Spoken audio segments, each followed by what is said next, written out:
de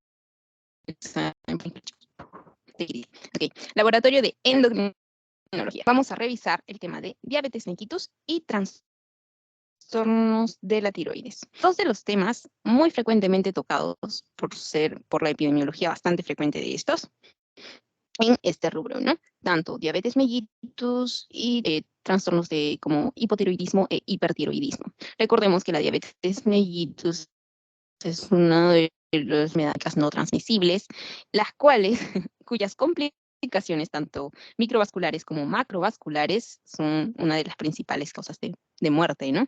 Entonces tiene una alta tasa de mortalidad. Entonces hay que tener bastante ojito y por eso me importa bastante que puedan entenderlo y comprenderlo bien, porque quien alrededor de nosotros no tiene en la familia a un tío, a una tía diabético, diabética, que está siguiendo este tratamiento, ¿no? Esta pastillita que ustedes han escuchado mucho, esta metformina, otros con su glibenclamida, etcétera. Así como la hipertensión es bastante frecuente, ¿no? Hipertensión y diabetes son dos trastornos muy, muy frecuentes en estas enfermedades crónicas no transmisibles, ¿no? Ok, entonces es bastante importante que lo sepan explicar bien también ustedes a sus familiares para que puedan seguir estrictamente sus tratamientos, porque muchas veces como son tratamientos a largo plazo para toda la vida, no lo siguen o se van dando al abandono, ¿no? Y posteriormente es que hay muchas complicaciones en estos. Bueno, estos son dos temas muy bonitos, em, que son cortos en realidad, y por eso espero de que los podamos entender de la manera más clara posible. Ok, entonces básicamente para iniciar y no irnos de frente con lo que es las pruebas de laboratorio, porque recordemos de que las pruebas de laboratorio no te hacen el diagnóstico, sino más bien pueden hacer seguimiento, pueden corroborar lo que tú estás pensando, lo que tú estás poniendo como tus diferenciales y te pueden ayudar en cierto modo, pero no te hacen el diagnóstico, pero juegan un papel muy importante en el caso de estas pruebas, ¿no? Dadas determinados valores por la Asociación Americana de Diabetes, ¿no? Que los vamos a revisar más adelante para el tema de diabetes mellitus, es decir, este. Entonces, primero tenemos que definir esta diabetes. Básicamente son dos palabras las cuales nos definen una diabetes, que vendría a ser un estado de hiperglicemia o hiperglucemia crónica. Hiperglicemia o glucemia es lo mismo. Ya, entonces, hiperglicemia o hiperglucemia crónica. Si ustedes simplemente recuerdan estas dos palabritas, van a poder relacionarlo bien y bonito. Ahora, ¿qué es lo que va a pasar o qué entendemos por esto? Si ustedes entienden por glicemia o glucemia, pues el azúcar en la sangre, pues ¿qué es lo que va a pasar? Dice hiper, allá. Entonces va a haber un aumento de azúcar en la sangre. ¿Y a qué nos referimos con crónico? Con crónico nos referimos a un estadio de tiempo pues bastante prolongado. Entonces vendría a ser la elevación del azúcar en la sangre pues de manera prolongada o por un largo periodo de tiempo. Y es ahí cuando nosotros empezamos a relacionarlos con la típica clínica, ¿no? O también conocida como las 4Ps de la diabetes, que vendrían a ser poliuria, polidipsia, polifagia, pérdida de peso, ¿no? Ok, muchos habrán escuchado de estas porque son bastante, bastante frecuentes y nos ayudan muchas veces a nosotros ya a primera impresión decir, hey, este paciente puede estar teniendo diabetes. Entonces, ¿qué es lo que vamos a hacer? Ya tenemos nuestro primer concepto a partir del cual hemos partido, ¿no? A partir, ok. Entonces, si tenemos un estado de elevación de la glucosa en la sangre de manera prolongada, ¿qué es lo que va a pasar? Lo que va a pasar es como cuando tú le pones mucho azúcar a algo, ¿no? ¿Qué vas a tener? Vas a tener mucha sed. Entonces, lo que ocurre es que en tu organismo, al haber tal acumulación de azúcar en tu sangre, ¿qué es lo que va a pasar? Tu cuerpo va a buscar una forma de tratar de entrar en equilibrio.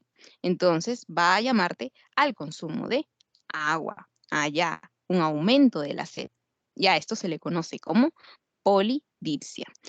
Tenemos una de las P's. Ahora, ¿qué es lo que pasa si tú empiezas a tomar abundante agua? Pues vas a querer eliminarlo.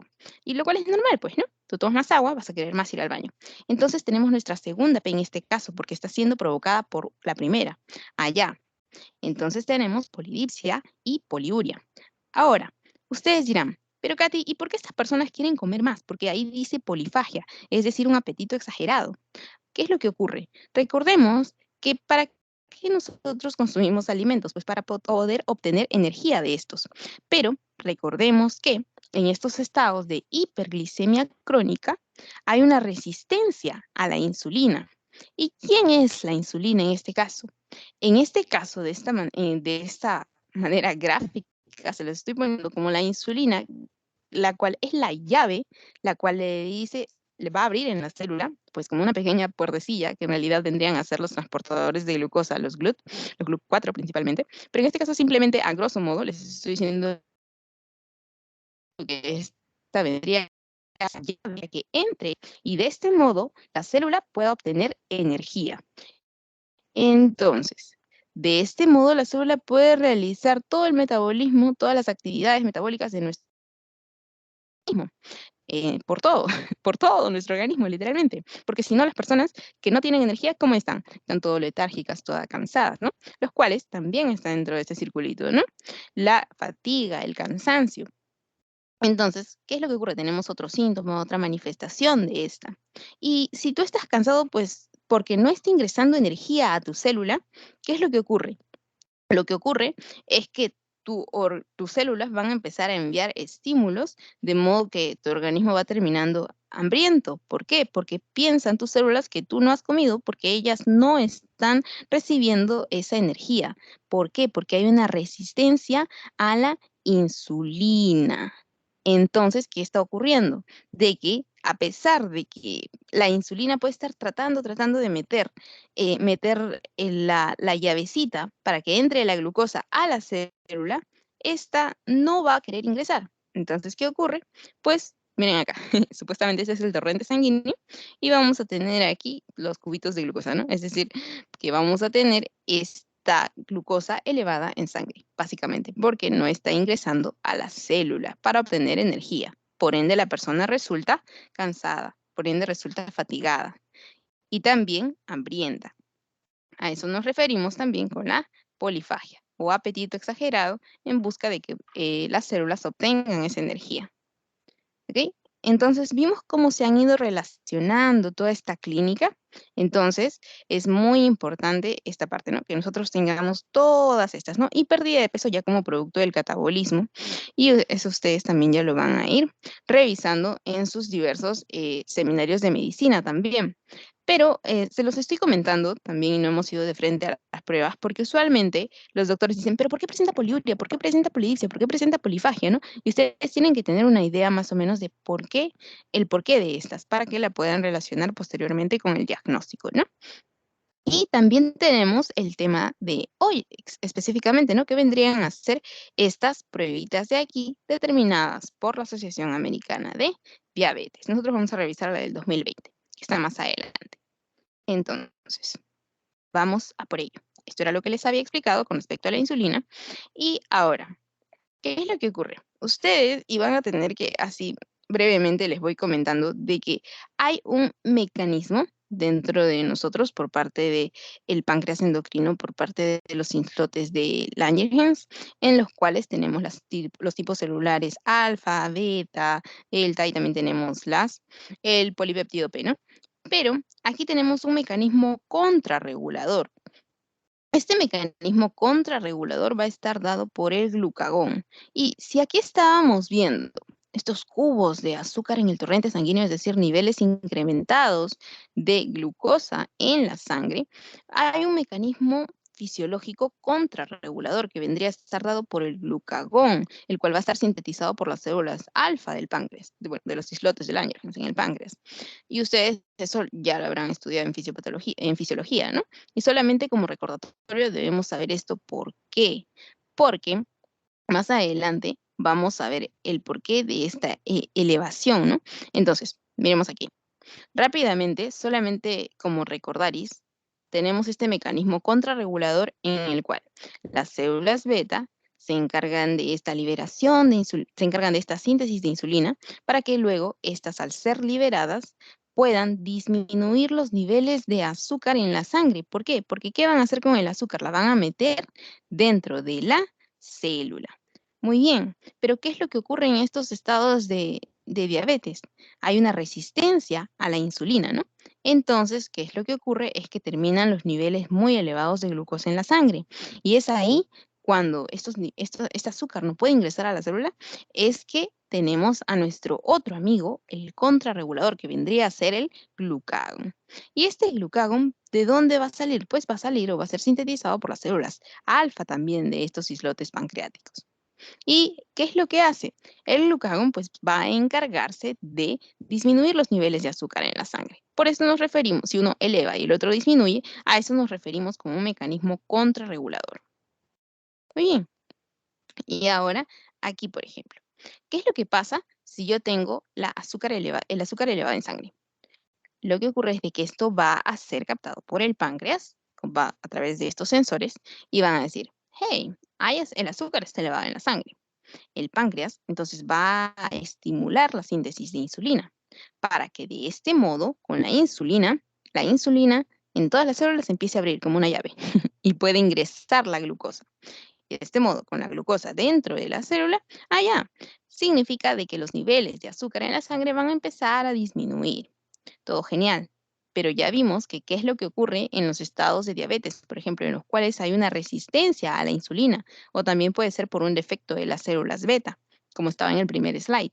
Allá. Entonces, cuando todo es fisiológico, va a disminuir el azúcar en la sangre, porque la insulina está cumpliendo su labor, porque no hay ninguna clase de resistencia, porque no hay ninguna clase de defecto. Genial. Muy bien. Pero, por otro lado, tenemos al glucagón, lo cual también cumple de manera fisiológica su labor, ¿no? Si este sensa valores, por ejemplo, ¿dónde está? Ya. Si, por ejemplo, tenemos valores de glucosa, perdón, de azúcar muy bajos, pues este va a promover que el glucagón haga todo el efecto contrario. Es decir, de que haya una descomposición del glucógeno y van a elevarse los valores de azúcar en la sangre. A eso nos referimos con la contrarregulación. Y acá está en español, ¿no? También de manera sintetizada. Ahora, ¿y por qué es importante que nosotros conozcamos de esto?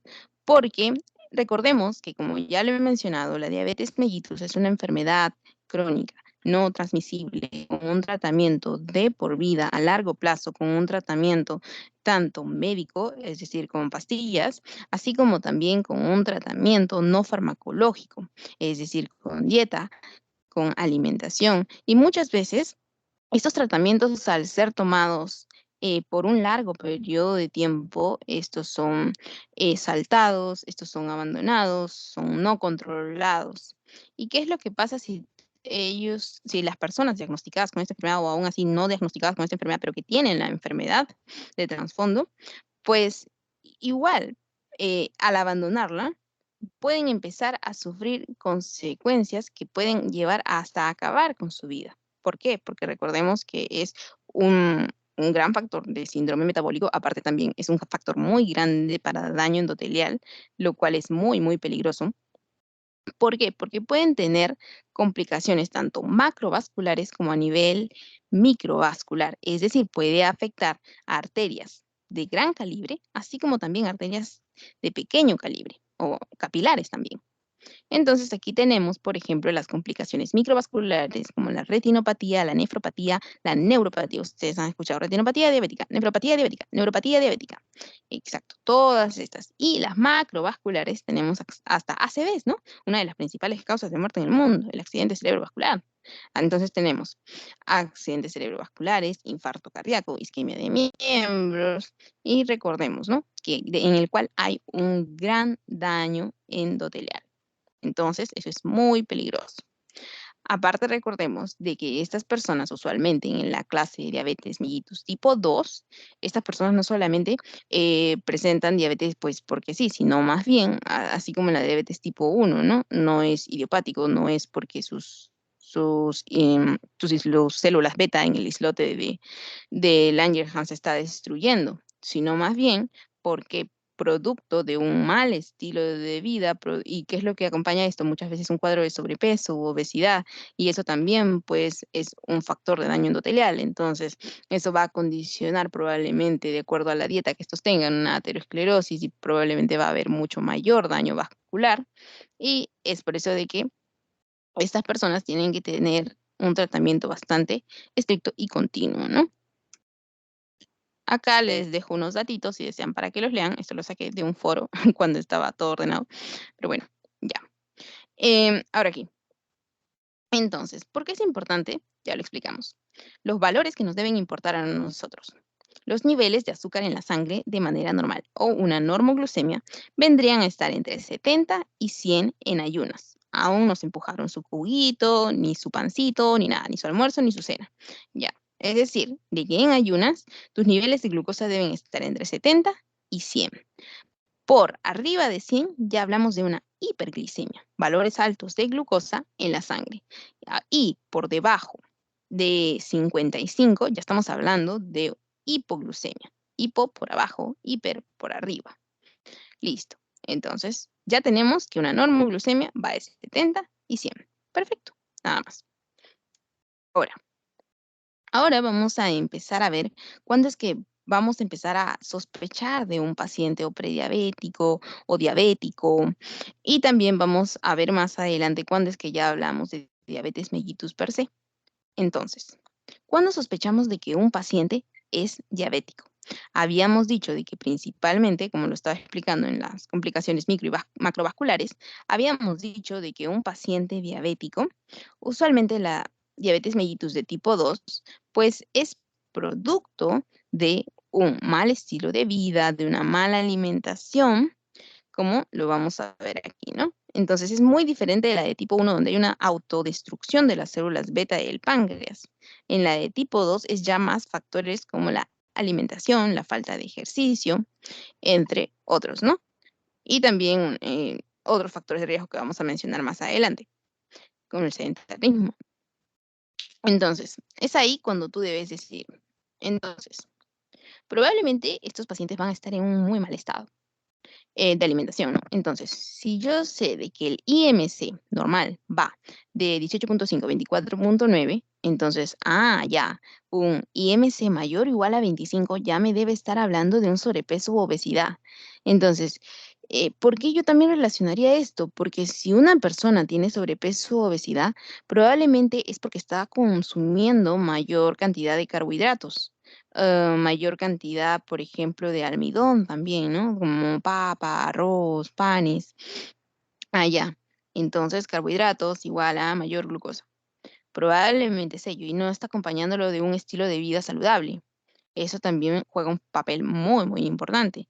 Entonces, ¿cuándo sospecho de que una persona podría ser un paciente diabético? En personas con sobrepeso u obesidad, es decir, un IMC mayor o igual a 25 o mayor o igual a 23, no, en realidad mayor o igual a 25, ustedes consideren esto. Y uno o más factores de riesgo para diabetes mellitus, como por ejemplo, ¿tendrán antecedentes familiares con diabetes, o sea, de familiares con diabetes? Después, la raza, la etnia, también historia de enfermedades cardiovasculares por el factor de daño endotelial que les comentaba al comienzo, hipertensión, también los pacientes hipertensos, más que todo para posteriormente prevenir a estos pacientes, ¿no? Porque la hipertensión, recordemos que también es una gran causa de daño endotelial, del endotelio vascular, muy importante. Entonces, que una persona tenga hipertensión no significa que no puede tener diabetes, o que una persona tenga diabetes no significa que no pueda tener hipertensión. Que uno tiene que tener más cuidado con ellos, sí, pero no significa de que una excepciona a la otra. No. Después, un colesterol de HDL. Habíamos dicho en temas pasados que el HDL es considerado como el colesterol bueno y el LDL era considerado como el colesterol malo. El HDL habíamos dicho de que teníamos que tenerlo valores aumentados, mayores de 40 en varones y mayores de 50 en mujeres. ¿Por qué? Porque el colesterol HDL era el encargado de qué? De que cuando la grasa iba siendo depositada por el LDL saliendo del hígado, del hígado saliendo a depositarlo en los vasos como, soy un villano, estoy depositando colesterol por aquí, por aquí, por aquí, para que posteriormente haga una placa aterosclerótica y obstruya el paso de la sangre y se convierta la sangre de laminar turbulenta y así, empiece a generar una gran obstrucción y grandes manifestaciones cardiovasculares. No, el HDL hace todo lo contrario, ¿no? Va recogiendo todo este colesterol que va depositando el LDL lo va recogiendo y lo va llevando al hígado, lo va recogiendo y lo va llevando al hígado, ¿no?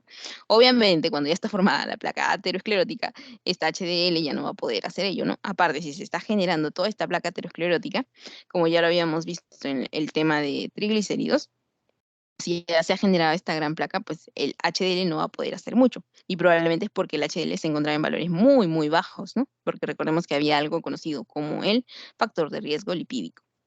Listo. Eso solamente como recordarles. Entonces, si yo veo que tiene el HDL menos de 35, algo ya está ocurriendo en este paciente.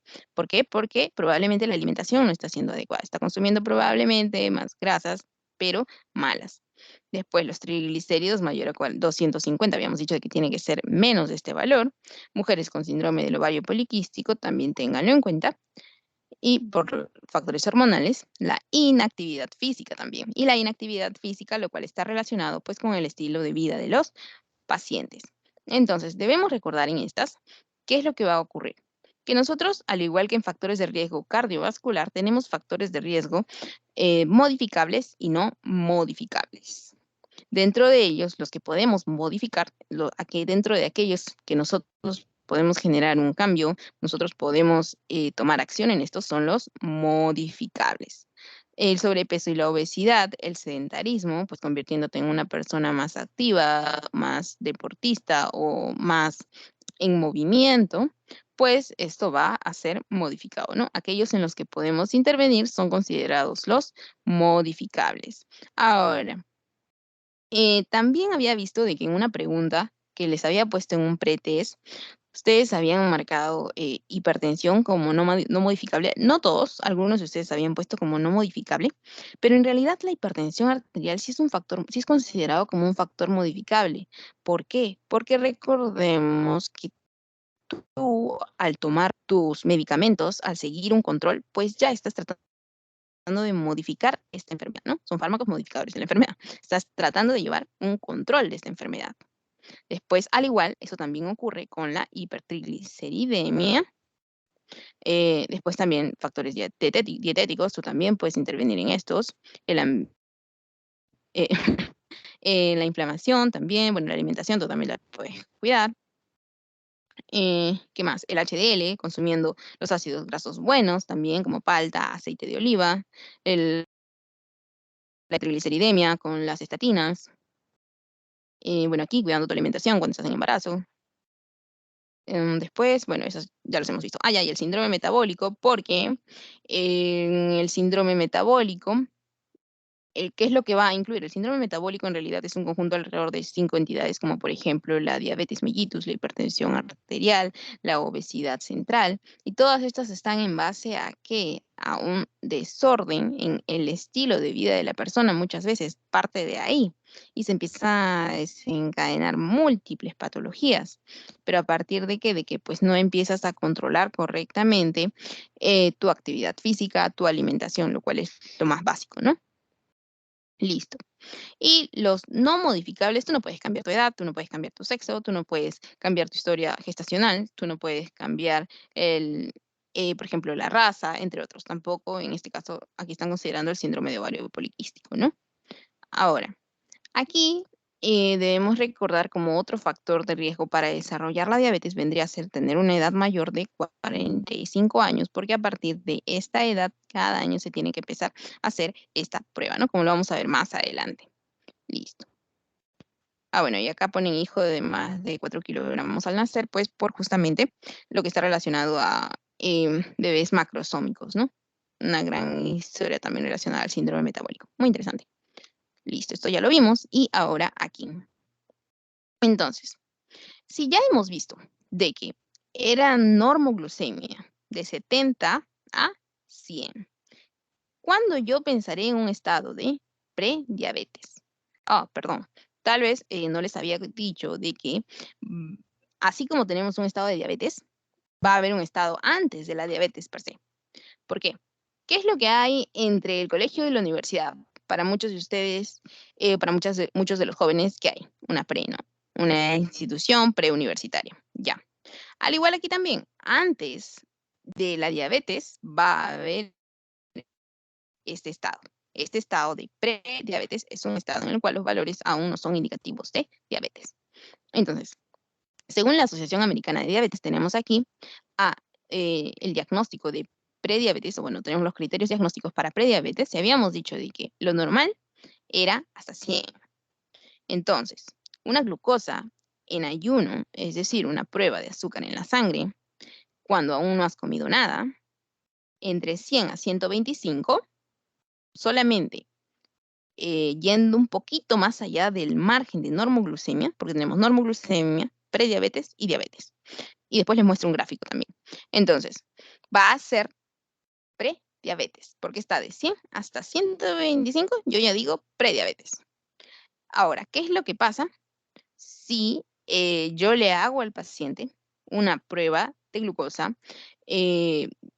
Bueno, ya después les voy a explicar, pero es la prueba de glucosa anhidra, en el cual se le da al paciente a ingerir como un shock de glucosa de 75 gramos de glucosa anhidra, como les decía, y posterior a las 2 horas se le toma esta prueba y se ve la tolerancia del paciente a esta, ¿no? Entonces, la glucosa plasmática a las 2 horas de 140 a 199 durante una prueba para la tolerancia a la glucosa, pues me va a decir, este es un paciente prediabético. Y les voy dando una pistita, que si es mayor a este valor y si es mayor a este valor, yo ya puedo estar pensando en, yo ya tengo criterios para diagnóstico. Entonces, glucosa en ayuno de 100 a 125 o glucosa plasmática a las 2 horas de 140 a 199. Acuérdense, no solo de este, sino también o una hemoglobina glicosilada, o también conocida como A1C, 7 a 6.4, ya me va diciendo que es diagnóstico para prediabetes. Otro datito, que de 6.5 para arriba ya es diabetes. Entonces, solamente por uno más y uno más, ya es diabetes. Entonces, estos de aquí vendrían a ser mis criterios diagnósticos. Y Katy, ¿yo para qué quiero saber que un paciente puede estar en prediabetes? ¿De qué me sirve? Porque después de ello, ustedes repiten la prueba y ya ustedes pueden hacer su diagnóstico de diabetes para que no haya duda. Entonces, miremos aquí. Aquí lo que les decía, ¿no? Hasta 100, normoglucemia, pero de 100 a 125, prediabetes. Y miremos aquí, les había dicho un hito más, mayor o igual a 125, diabetes. Entonces, ahora vamos a referirnos a la siguiente prueba. Ahora vamos a hablar de esta pruebita en la cual estábamos señalando aquí de 140 a 199. Estábamos hablando del test de tolerancia oral a la glucosa, o también lo van a encontrar con las siglas TTGO, en el cual, bueno, vamos por acá, por partes. Este de aquí, perdón, acá. Tenemos aquí a un paciente que va a realizar esta prueba que vendría a ser el test de tolerancia oral a la glucosa, en el cual se le va a dar o se va a disolver en agua 75 gramos de glucosa anhidra. Eso también fue pregunta y es pregunta para la universidad también. Y luego de 2 horas, luego de que se espera esto, es que se realiza la prueba al paciente. Otra vez la sangre. Ahora, ¿y esto qué va a hacer? Esta prueba va a medir la capacidad que tiene el organismo para metabolizar esa glucosa que tú le has dado a ingerir. Muy bien. Entonces, ¿y estos valores qué me van a decir? ¿Qué me van a indicar, Katy? Habíamos dicho de que era un estado de prediabetes y estaba de 140 a 199. Ya. Una persona, si tiene menos de 140, significa de que está normal, significa de que está sana, significa de que no tiene diabetes. Genial. Entonces, sin diabetes debe estar menos de 140. Prediabetes de 140 a 199. Y si está mayor o igual de 200, eso ya es diabetes. Eso yo les había dicho, ojito aquí, porque un hito más y ese ya es diabetes. Muy bien. O si ustedes estaban en duda aquí y duda aquí, pues ya luego, tras el test de la tolerancia oral a la glucosa, ustedes ya dicen, hey, esto ya es diabetes. Muy bien. Y lo que les había puesto aquí como 1 era básicamente el 1 de aquí, que era glucosa en ayuno, ¿no? Es decir, de que no se debe comer ni beber nada de 8 a 12 horas antes del examen al paciente, y se saca una muestra de sangre y se examina para determinar el nivel de glucosa en la sangre, ¿no? Entonces, si hay un nivel alto de glucosa, esa puede ser una diabetes potencial, porque ya habíamos dicho que lo normal va de 70 a 100. Por eso iniciamos la sesión con ese slide en el cual decía los valores normales de la glucosa o normoglucemia, ¿no? De 70 a 100. Ya, ahora. Entonces, aquí también ya tenemos explicado el TTG o el test de tolerancia oral a la glucosa. Muy bien. Ahora, ¿cuáles son los criterios para la prueba de diabetes o prediabetes en adultos asintomáticos? Es decir, aquellos en los que ustedes dirían, pero yo, ¿por qué le estoy tomando esta prueba a este paciente si es que estos pacientes no están mostrando ningún signo ni síntoma de esta enfermedad, ¿no? Miremos aquí, de que hay ciertos criterios que nosotros también debemos aplicar para pacientes asintomáticos. Y más que todo, esto de aquí vendría a ser para que nosotros, una forma de prevención, ¿no? Para que no simplemente detectemos la enfermedad cuando ya están con complicaciones, cuando ya están con retinopatías, cuando ya están con neuropatías. Ok, entonces, los pacientes con prediabetes deben hacerse la prueba anualmente, porque están con prediabetes, pero igual deben hacerse la prueba cada año para prevenir los estados de diabetes, ¿no? Para más que todo, porque en un estado de prediabetes nosotros vamos a realizar vamos a intervenir de manera no farmacológica. Señor, por favor, bueno, no por favor, señor, usted tiene que realizar ejercicio al menos 1 hora al día, dependiendo de cuánto esto esté pesando. Debe cambiar su estilo de alimentación, debe tener una alimentación más saludable, más frutas, más verduras, menos carbohidratos, debe reducirlos, debe controlar su peso, vaya al nutricionista, etcétera, ¿no? Entonces, cada año. Las mujeres que fueron diagnosticadas con diabetes mellitus gestacional deben hacerse pruebas de por vida al menos cada 3 años. Y para todos los demás pacientes, las pruebas deben comenzar a los 45 años. Por eso habíamos puesto una tablita por acá en la cual habíamos mencionado una edad mayor de 45 años, igual. También se debe estatamizar. Ahora, y yo recuerdo mucho esto porque, por ejemplo, digo, a mi papá, justamente a los 45 años le dijeron, señor, usted tiene diabetes. Luego de un test de tolerancia oral a la glucosa, ¿no? En su segundo test de tolerancia a la glucosa. Pero bueno, ya está mejor. Ya. Y aquí, si los resultados son normales, las pruebas deben repetirse a un mínimo de intervalos de 3 años. Entonces, puede ser de que tus resultados hayan sido normales, pero tú eres una persona que tiene más o igual a 40, mayor o igual a 45 años. Eso significa de que cada 3 años igual tienes que hacerte esta prueba. Es como que el típico por si acaso, ¿no? Pero en nuestra sociedad es muy omitido este por si acaso y por eso es que los pacientes ya van con complicaciones. Y ahora, yo había mencionado, Katy, tú mencionaste aquí una tal hemoglobina glicosilada. ¿Quién es? Hemoglobina glicosilada es una hemoglobina, así como nosotros de chiquitos teníamos de fetos, teníamos la hemoglobina fetal y fuimos creciendo y fuimos perdiendo estas. Tenemos varios tipos de hemoglobina y esto va a estar en relación a con quién hace reacción, con quién se une. Entonces, así como tenemos la hemoglobina A1, A1, A1, A2, dependiendo si esta hace glicación con fructosa, con glucosa, con ácido pirúvico, tenemos la A1C, que es la que nos importa, y esta hace una glicación con la glucosa. Y ojo acá, ustedes dirán, Cari, tú ya dijiste glucosa, sí, pero esta es glucosa 6-fosfato, ojo. Esta de aquí es una glicación con la glucosa, o sea, con la glucosa. Con el azúcar en la sangre, la que vimos por el torrente sanguíneo en el comienzo de las imágenes. Y esta, ¿por cuánto tiempo se almacena en estos glóbulos rojos? 3 meses, chicos. ¿Por qué 3 meses, Katy? Porque recordemos que ¿cuánto vive un glóbulo rojo? 120 días. Creo que en cada clase lo menciono. Un glóbulo rojo vive 120 días, tiene una vida media de 120 días. Entonces, después se destruye, ¿no? Entonces, ¿por cuánto tiempo? Y muchas veces eso también es pregunta, ¿no? Entonces, va a medir esta hemoglobina glicosilada o HbA1c, va a medir el nivel promedio de glucosa o azúcar en la sangre durante los últimos 3 meses. Y es un indicador bastante sólido para nosotros. Muy bien. Y esta concentración de hemoglobina A1c, ¿de qué va a depender? Del nivel de glucosa en la sangre. Obviamente va a estar más elevado si tu nivel de azúcar en la sangre es mucho mayor. Va a depender de la vida media de los glóbulos rojos también, obviamente, y la permeabilidad de los glóbulos rojos. Muy bien. Entonces, ¿qué más tenemos que saber de este? De estos tenemos que saber que va a estar así como lo vimos al comienzo, ¿no? Por debajo de 5.7 es normal, genial. Pero si va de 5.7 a 6.4 ya es prediabetes, y lo vimos también en nuestra tabla azul de la hada. Y por arriba de 6.4, o sea, 6.5 ya es diabetes. Es decir, por eso les decía, ¿no? Un hito más y ya es diabetes. Ya. Muy bien, sigamos. Entonces, si ya hemos visto aquí y ya hemos desglosado nuestra tabla de los criterios diagnósticos para prediabetes, ahora ustedes súmenle un valor más a estos y ustedes van a tener esto, que es su tabla de diabetes, los criterios diagnósticos para diabetes.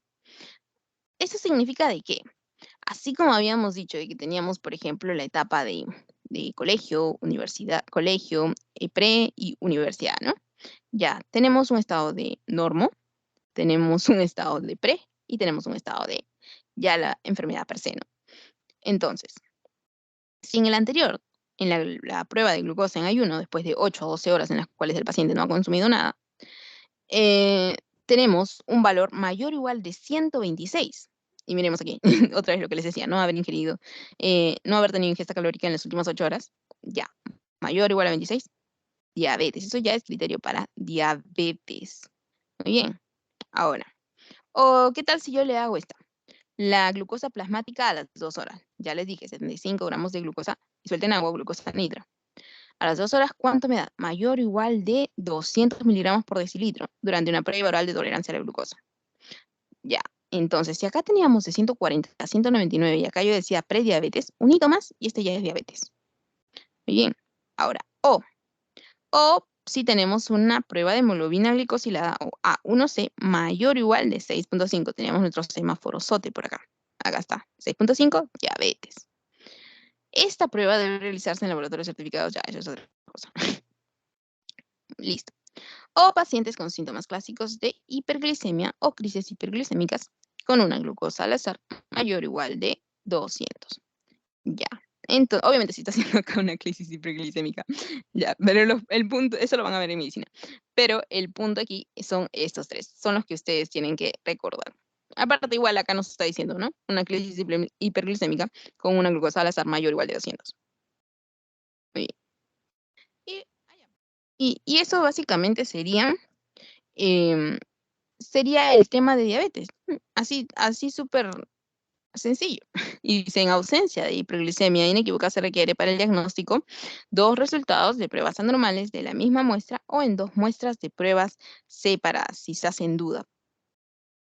Si desean, tomen el ejemplo del caso de mi papá, ¿no? Él fue para que le hicieran en ayunas. Esperó de 8 a 12 horas, o sea, fue al siguiente día, porque se fue tomando desayuno.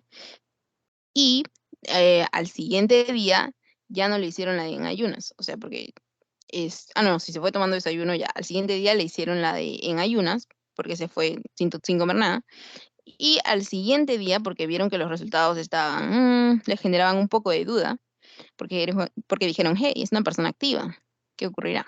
Le repitieron la prueba y este ya salió en valores dentro del rango de diabetes. Y entonces fue ahí cuando ya le dieron su metformina, ¿no? Acompañado siempre de las medidas de modificaciones del estilo de vida, ¿no? Necesarias. Ahora, en la clínica, para el casito clínico, a ustedes les van a poner un paciente que pues podría venir con polidipsia, con poliuria, con polifagia. Y ustedes ven estos pacientes, tienen que reconocer también los síntomas, como por ejemplo en el examen físico pueden encontrar este clásico signo de resistencia a la insulina, que vendría a ser la acantosis nigricans, como tal vez ya han escuchado en medicina. Estas manchas que ustedes quieren hasta sobarlas y no salen en pacientes con gran obesidad. Hasta hay casos en los que se han visto en niños propios del estilo de vida, ¿no? Una diabetes mellitus tipo 2. Y estas manchas, estas acantosis nigricans, vienen a aparecer como por ejemplo en el cuello, en la axila, en la zona pélvica, perdón, en la ingle. Y justamente esto se da por la resistencia a la insulina. Ya. Acá tenemos más síntomas y aquí algunos datitos, ¿no? Y aquí también algunos criterios. Listo. Hasta ahí, ¿alguna duda, algún inconveniente bueno, no inconveniente, hasta ahí alguna pregunta? O si no, seguimos con el segundo tema que también es chiquitito. Au. ¿Podrías, por favor, repetir la parte del TTGO? ¿Cómo se hacía? Ah, ya. TTGO. TTGO, TTGO, TTGO, TTGO. Por acá está. Acá estamos. Listo. Entonces, en el test de tolerancia de glucosa oral, el paciente, el paciente va a estar esperando su vasito en el que tú le vas a dar a tomar, en el cual va a haber 75 gramos de glucosa anhidra. Es decir, que tú, bueno, no, ya eso lo hacen en el laboratorio, ¿no? Se va a disolver este azúcar en agua y se le da, así por eso les dije como un shock, les van a dar un shock, pero de azúcar. Pero tú le vas a decir, pero, y piensas, ¿no? ¿Por qué le das azúcar al paciente? Es como que tú piensas que tiene diabetes y le vas a dar azúcar al paciente, pero en realidad le das esta clase de azúcar. ¿Por qué? Porque lo que vas a hacer es medir la capacidad que tiene el organismo para metabolizar esa glucosa que tú le estás dando. ¿Y cuánto tiempo le estás dando al organismo para que metabolice esa glucosa? Le estás dando 2 horas. Por eso es de que luego de que esas 2 horas pasan, tú le haces la prueba, ¿no? Ya se le saca una muestra de sangre y ¿qué es lo que pasa? Lo que pasa es de que tú vas a observar los valores que va a botar esta allá. Entonces, ¿lo ha podido metabolizar bien o no lo ha podido metabolizar bien? ¿Ha ingresado esta a la célula? Es decir, vas a ver si hay una gran cantidad de azúcar en la sangre, si no ha ingresado o si ha ingresado realmente. Porque si ha ingresado, es que no deberías encontrar valores elevados en la sangre, así como lo habíamos estado explicando al comienzo. Entonces, en una persona sin diabetes, bueno, lo que tú querías saber era cómo se hacía la prueba, ¿no? Ya, y posteriormente ves los valores, pasadas las 2 horas, ¿no? Y es ahí cuando ya empiezas a ubicar los valores dentro de los rangos que hemos hablado. La prueba en sí es darle al paciente 75 gramos de glucosa anhidra.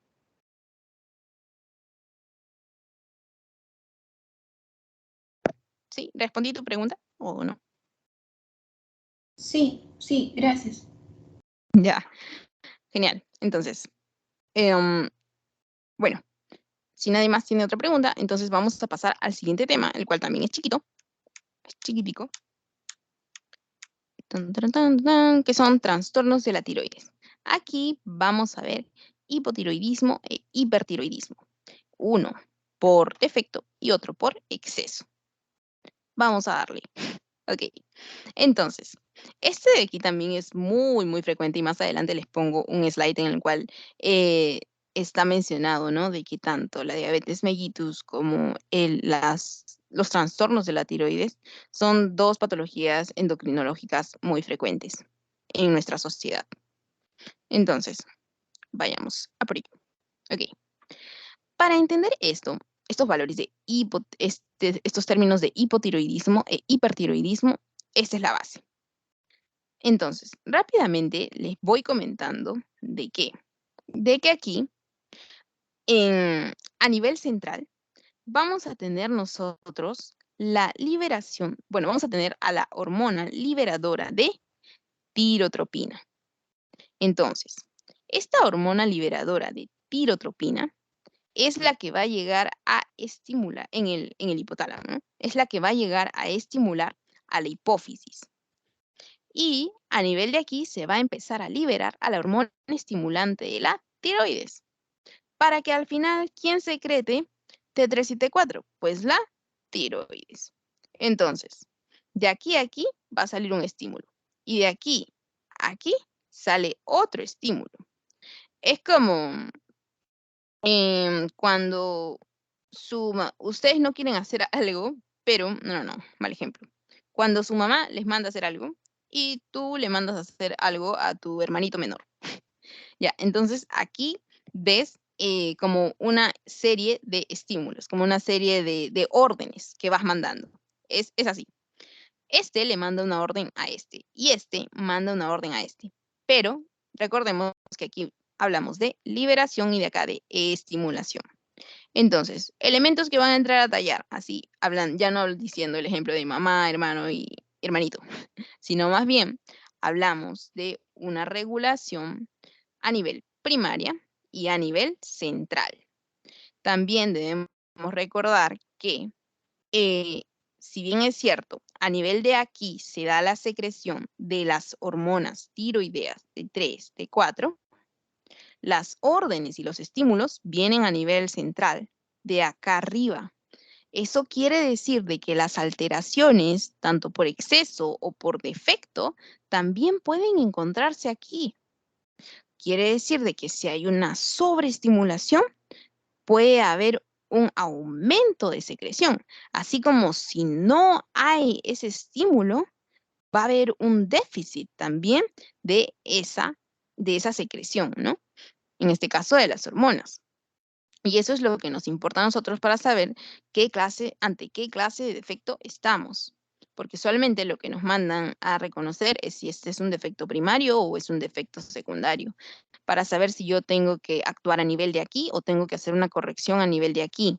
Porque ahorita les voy a poner una gráfica, porque estos trabajan en función de algo llamado feedback positivo y negativo. Ahorita les pongo la grafiquita.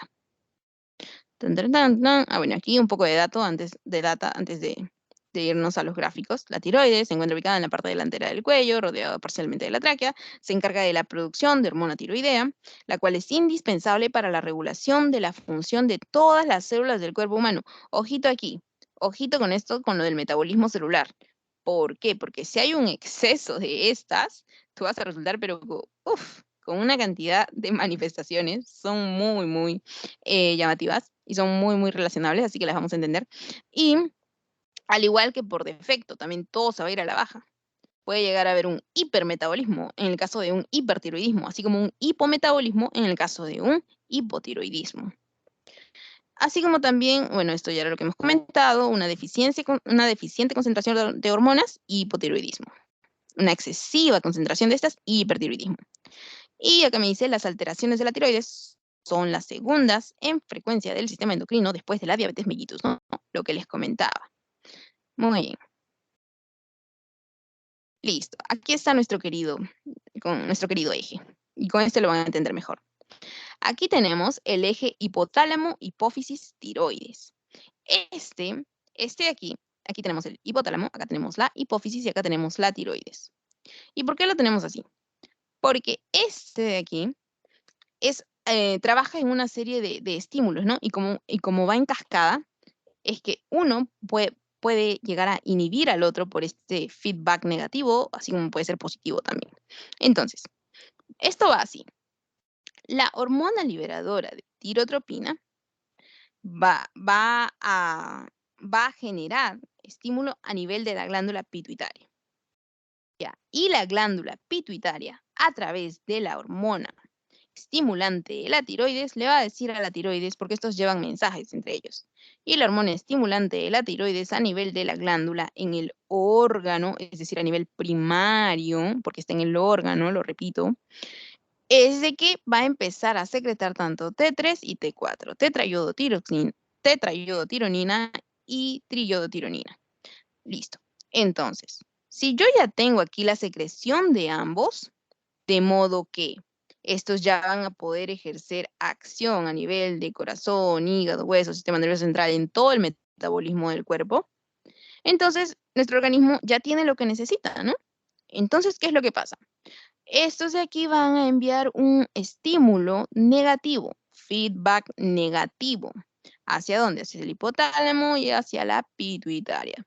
De modo que les digan, ya tenemos que se detenga la producción, porque si no, acá va a seguir liberando, aquí va a seguir estimulando y aquí va a seguir secretando.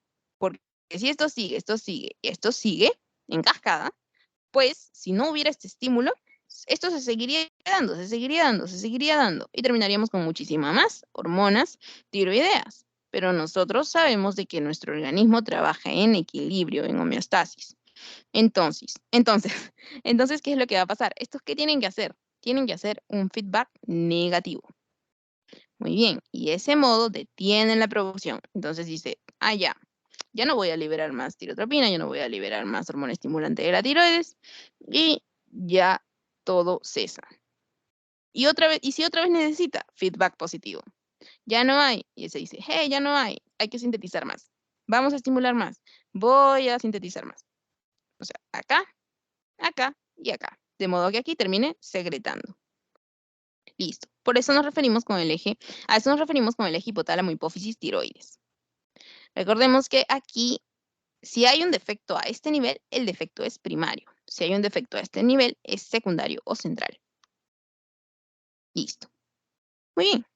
Esto era básicamente de lo que hablábamos.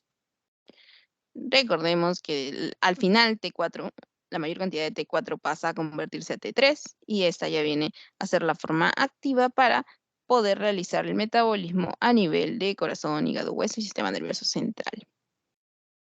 Muy bien. Ahora, esto era básicamente lo que les hablaba.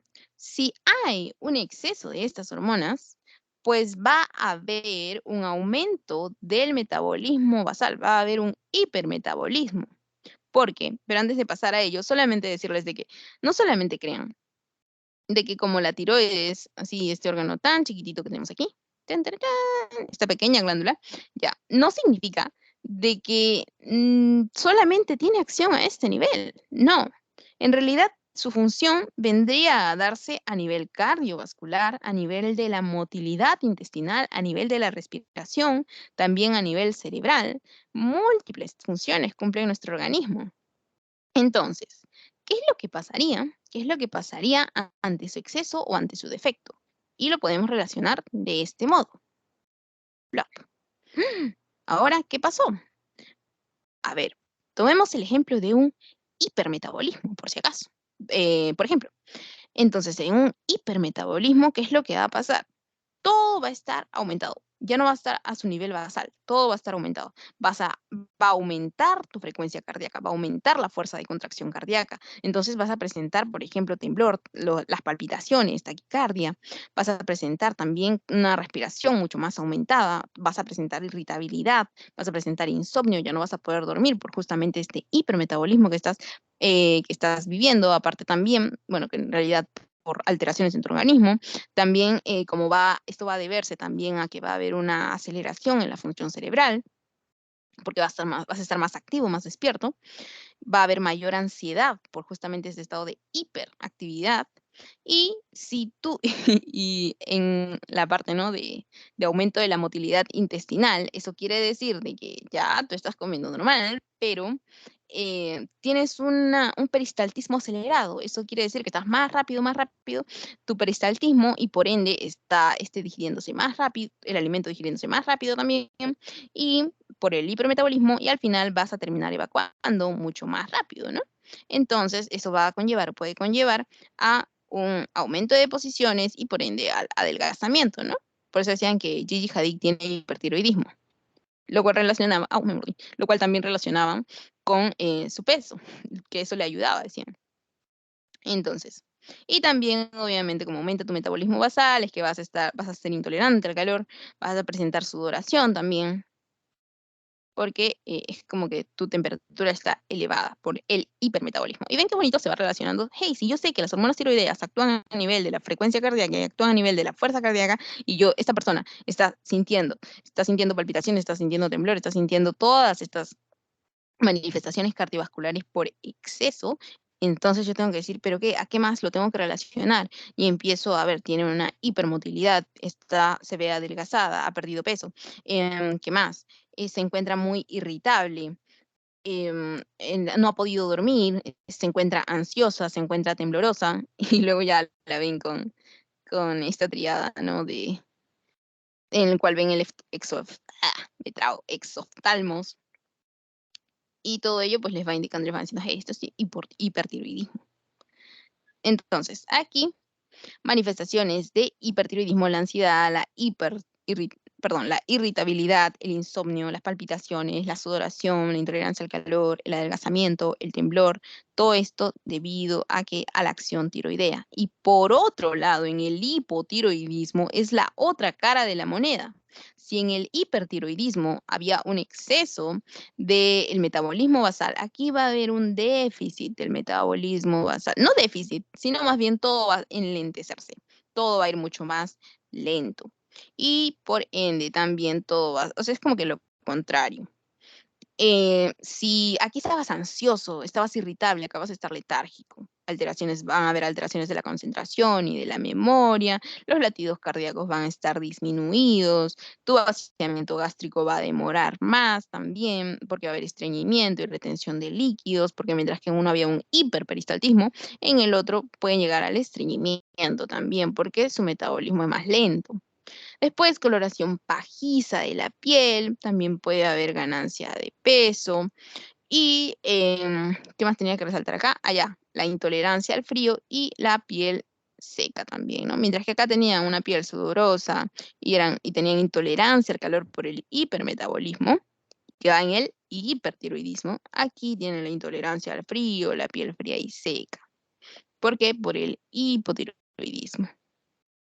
Muy bien. Y aquí, esto de aquí, en realidad, más les importaría en el caso de medicina, ¿no? O sea, del curso de medicina, para ver de dónde viene y cuál es la causa y todo ello, la fisiopatología. Pero aquí nosotros nos vamos a este cuadrito, a este pequeño cuadrito y a este pequeño cuadrito. En el caso del hipertiroidismo, por ejemplo, nosotros usualmente, a lo que nosotros nos mandan a hacer en el examen ¿es primario o es secundario? Reconoce ello. Entonces, ¿cuándo vendría a ser primario? Primario, habíamos dicho de que el defecto se encontraba en el órgano. ¿Qué órgano estamos hablando? De la tiroides. Ya. Entonces, va a ser primario cuando yo encuentre bajo el TSH, la hormona estimulante de tiroides, y va a estar alto el T3 y el T4. Porque después de todo, ¿qué me dice la palabra hiper? Hiper, al igual que habíamos visto en hiperglucemia, habíamos dicho de que un elevado valor. Ya, ok. Entonces, hipertiroidismo. ¿Qué secreta la tiroides? Hormona tiroidea. Ya, entonces va a haber un alto T4. Y va a haber, ¿y por qué me dice bajo TSH? Porque a pesar de que los valores de la estimulación, o sea, el valor de la hormona estimulante de la tiroides está bajo, me está diciendo que hay un alto valor de T4, de la tetrayudotironina. Entonces, ¿dónde va a estar el problema? Si está todo normal a nivel de TSH, si a nivel del estímulo de TSH todo está normal, me está diciendo que está alto a nivel de T4, allá. Entonces entonces el problema está a nivel de la glándula, porque aquí la pituitaria está diciendo, yo le estoy mandando todo bajo. Si está siendo elevado es por el órgano, no es por mí. Entonces el defecto es primario. ¿Por qué? Porque yo digo estoy encontrando un alto valor de T4. ¿Y cuándo vendría a ser secundario? Secundario vendría a ser cuando, todo lo contrario a lo que habíamos dicho hace un momento, ¿no? Que la TSH se libraba en el primario, pero no. En este caso, aquí la hormona estimulante de la tiroides también está elevada y eso tendría más sentido, ¿no? De que si acá está siendo elevado, pues obviamente le va a llegar un alto estímulo acá también y van a seguir produciendo en ese círculo vicioso. Entonces, estímulo elevado y estímulo elevado. Y al final, ¿qué tenemos? Entonces, en uno de tipo secundario o central, va a estar alto la TSH y alto el T4. Listo. Muy bien. Y cuando hablamos de ello, estamos hablando de un defecto secundario. Y con esto hacemos diagnóstico para hipertiroidismo. Y por otro lado tenemos el hipotiroidismo. Ya les había dicho, entonces, en el primario, ¿dónde está el defecto? En el órgano. En el secundario, a nivel central. Entonces, a nivel primario, me dice que hay un alto TSH.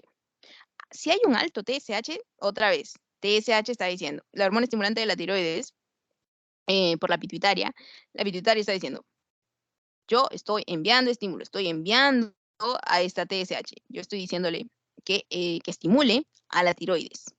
Pero mira tú, los valores, bajo T4, ¿por qué? Porque ¿quién no está produciendo si yo estoy enviando este estímulo? Pues no está produciendo la glándula, no está produciendo la tiroides. Allá. Entonces encontramos un bajo T4, justamente debido a lo que les estoy comentando, ¿no? Porque el estímulo, perdón, porque el estímulo de aquí a aquí está llegando, pero de aquí no está saliendo. Entonces el efecto, ¿dónde está? Aquí. ¿Y a qué me refiero con que el defecto está aquí cuando hablamos de ello, no? Es que muchas veces puede haber, en este caso, una resistencia también, ¿no? A esta TSH por distintos trastornos adquiridos o congénitos, ¿no? Los cuales ya van a ir viendo en medicina. Muchas veces también hay destrucción o hay problemas en el transporte de yodo, entre otras.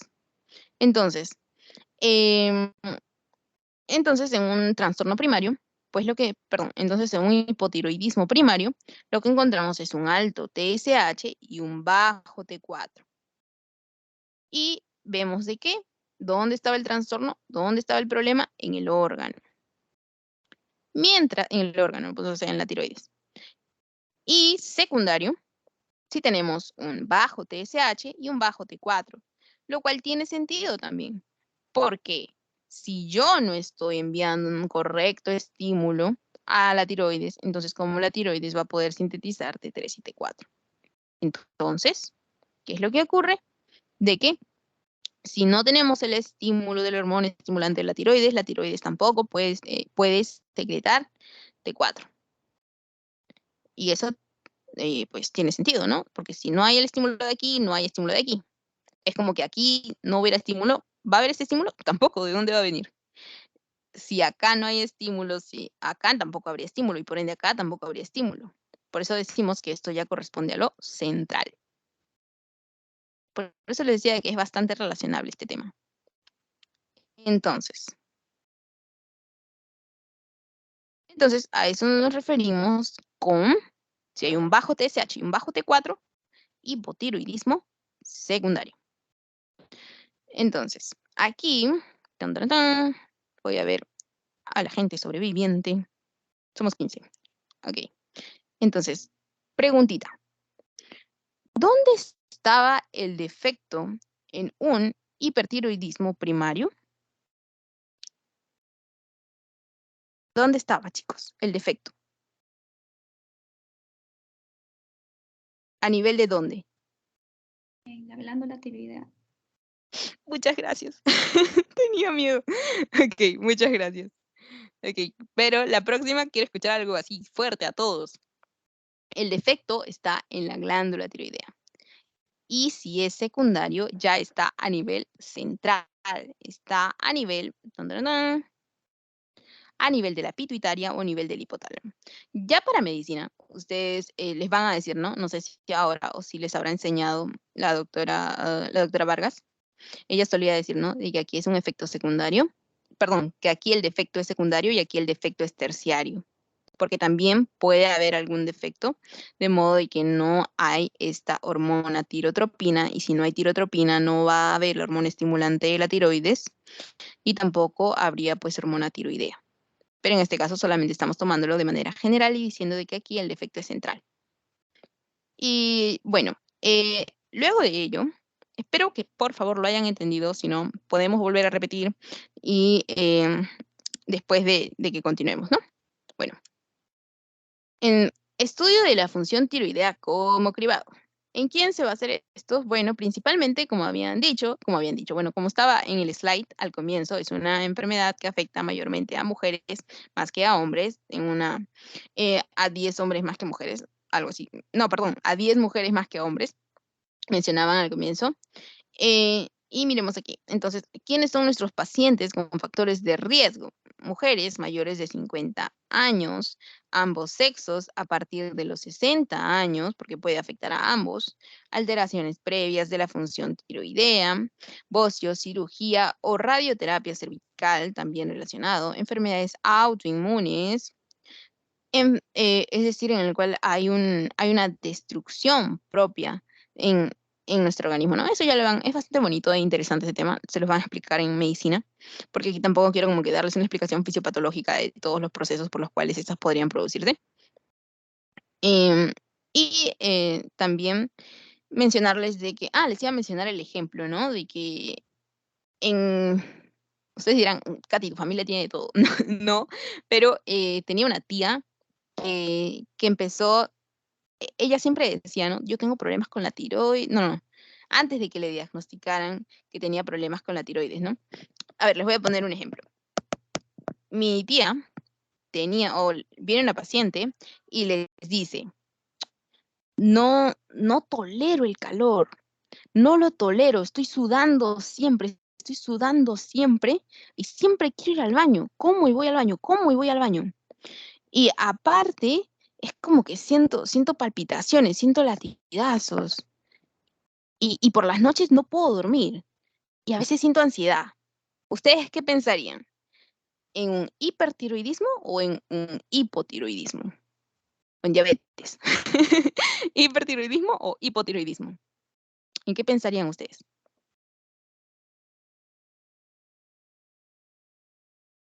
Puedo repetir si desean.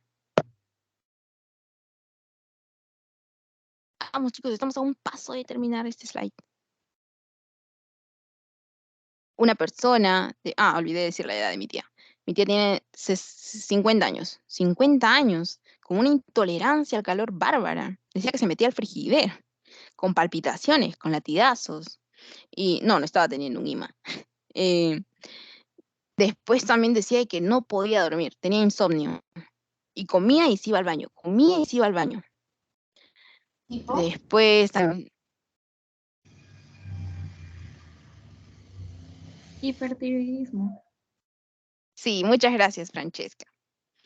Porque recordemos, todo lo elevado, todo lo hacia arriba, estamos hablando de un hipertiroidismo, un exceso de metabolismo. Si tú tienes un exceso de metabolismo, obviamente vas a tener todas las manifestaciones que les había mencionado por aquí. Tan, tan, tan, tan, tan. Por eso les decía, para ver lo patológico, primero tenemos que conocer lo fisiológico. Y es por eso que a veces nuestras sesiones se alargan un poquito, ¿no? Porque miremos aquí. Si yo sé que, por ejemplo, a nivel cardiovascular, las hormonas tiroideas se encargan de aumentar el flujo sanguíneo y el gasto cardíaco, se encargan de aumentar la fuerza cardíaca, se encargan de aumentar la frecuencia cardíaca. Eso quiere decir de que por un exceso de estímulo de las hormonas tiroideas, yo puedo resultar teniendo por ejemplo, estas palpitaciones, puedo resultar teniendo estos latigazos, como les mencionaba en este pequeño casito, puedo resultar teniendo esta mayor fuerza de contracción, puedo resultar también con una gran irritabilidad producto de la aceleración de la función cerebral. También voy a presentar insomnio porque no voy a poder dormir porque mi mente está muy, muy activa, mi cerebro está muy, muy activo. Después también va a aumentar mi peristaltismo, aumenta mi motilidad intestinal en un hipertiroidismo porque las hormonas tiroideas también tienen función a nivel de la motilidad intestinal. También mis respiraciones también pueden ser más rápidas. También, ¿qué más? También voy a tener intolerancia al calor por el aumento de mi metabolismo basal, mientras que por el otro lado voy a tener la intolerancia al frío, en el hipotiroidismo, voy a tener un tránsito intestinal lento, por ello es de que también puedo llegar a subir de peso, también relacionado con la dieta, ¿no? El estilo alimentario, pueden llegar también a presentar palpitaciones más lentas, digo, me estoy confundiendo. Allá pueden llegar a presentar bradicardia, letargo, esos eran los términos que buscaba. Porque todo va a ir más lento, tu frecuencia cardíaca, la fuerza de contracción de todo va a ser mucho más lento.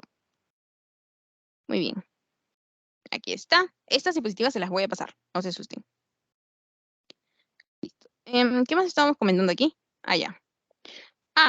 Y en el hipotiroidismo, acá se les estoy poniendo. En el hipotiroidismo hablamos de un déficit de hormonas tiroideas, es decir, que hablamos de un gasto calórico disminuido por el hipometabolismo. Si hay un gasto calórico disminuido, pues, y tú sigues comiendo, pues por ello que también se relaciona con el sobrepeso, con la obesidad, ¿no? Listo. Entonces, si hablamos de un hipotiroidismo, pues hablamos de las hormonas tiroideas a la baja, hablamos de déficit. Y aquí tenemos hipotiroidismo primario. ¿Dónde va a estar el defecto? ¿Dónde va a estar la alteración? A nivel de la tiroides. En un hipotiroidismo secundario por causas hipofisiarias. Y en un hipotiroidismo terciario por causas hipotalámicas. Como les había repetido, esto de aquí se conoce como de origen central. No se confundan si por aquí dice secundario, terciario, es de origen central. Ok.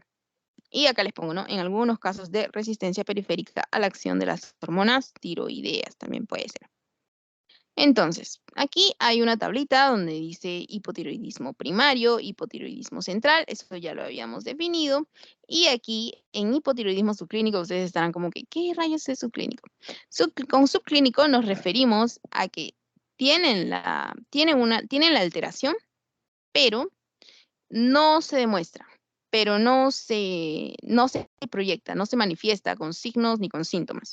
Sin embargo, pueden encontrar los valores algo alterados, pero no significa de que este está presentando la sintomatología, ¿no? Simplemente tiene los valores alterados, pero no lo presenta. Entonces, subclínico.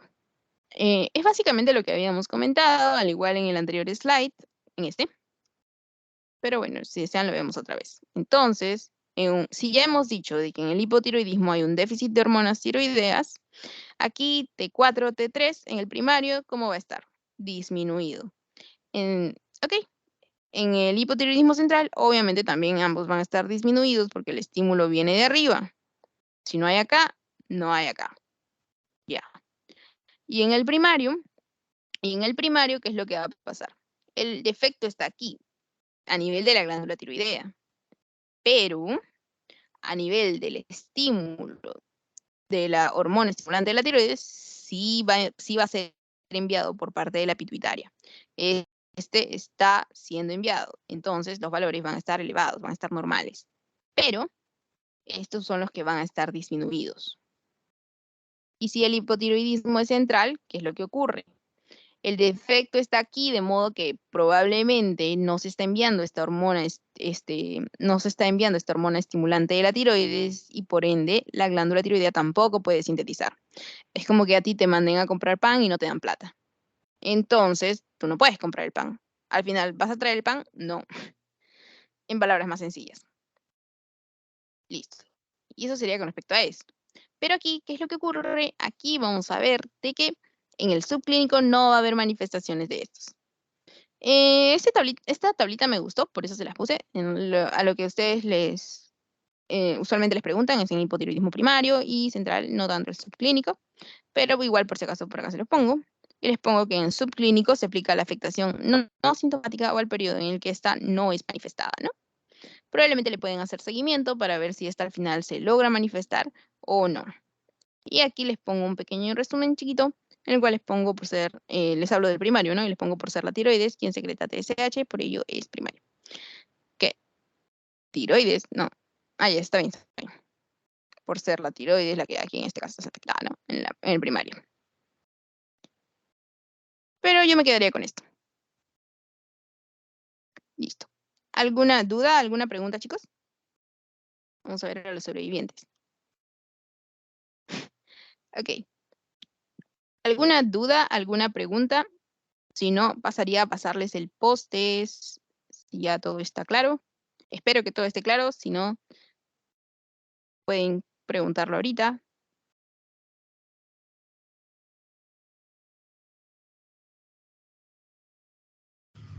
Tanto para el hipertiroidismo como para el hipotiroidismo se considera central la hipófisis, o sea, la pituitaria y...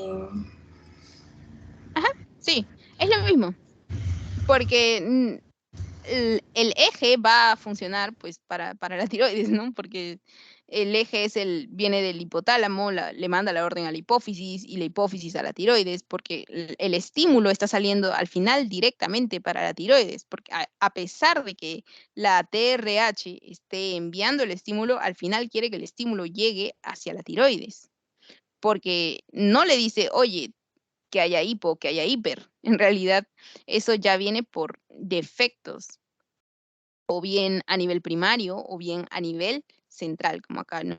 No es como que a veces va a producir más, a veces va a producir menos, sino más bien eso va a depender de la recepción que éstas tengan, o también pueden haber defectos autoinmunes, en los cuales pues hay destrucción de las células mismas, ¿no? De nuestro organismo. Pero sí, el eje es el mismo, tanto para hiper o hipo, como lo dijiste, ¿no? ¿Todo claro, chicos? Ok, gracias. Listo. Voy a dejar de grabar. Listo.